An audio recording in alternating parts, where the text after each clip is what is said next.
So anyway, They tried to warn us. we tried to warn you. Jim tried to warn everybody. Yeah.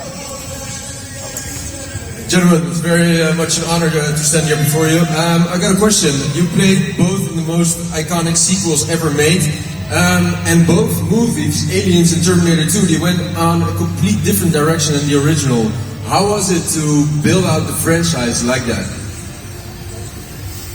Well, I wasn't in Aliens. He's in Aliens. I'm in Terminator 2. I got the question. I saw how you did that. That was nice. I like that. I'm only here because he did such a good job with Terminator that they would want to do a sequel. And I'm very lucky that I got cast in that film. And it's been the penultimate thing I've ever done. So it's just been, it's eclipsed everything else I've ever done. So that's how great a film it is. Yeah, exactly. Yeah. Yeah, thanks.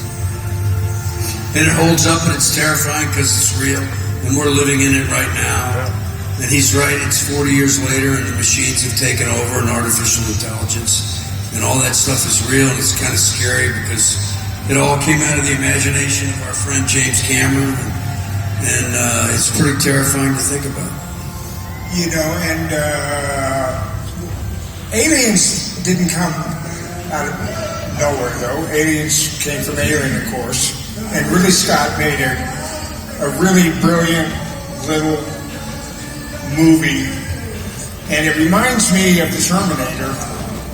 The first one, I don't think the Terminator and Alien got as much recognition as Aliens and the Terminator. So it's hard for me to argue because they're pretty much the same.